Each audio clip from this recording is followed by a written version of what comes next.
ای عزیزان به شما هدیه ز یزدان آمد.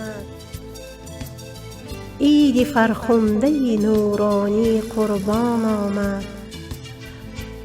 حاجیان سعی شما شد به حقیقت مقبول، رحمتی واسعه حضرت سبحان آمد.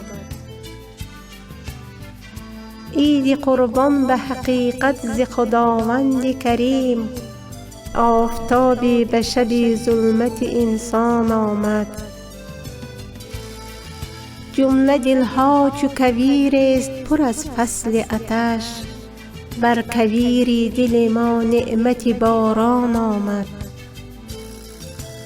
خاک می سوخت در اندوه آتش با حسرت، نقش در سینه این خاک گلستان آمد.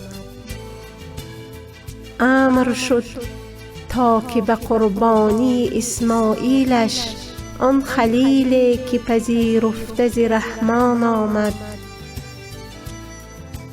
امتحان داد به خوبی به خدا ابراهیم، جای آن ذبح عظیمی که به قربان آمد.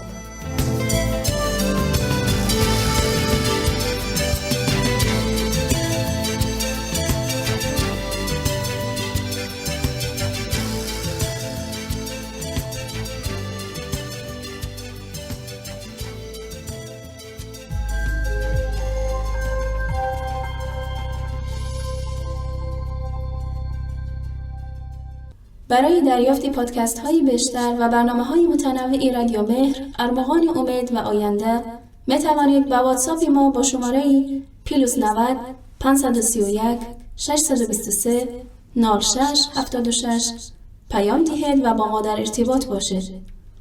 اینچنین در کانال یوتیوب و فیسبوک رادیو مهر آبونه شده و ما را همراهی کنید.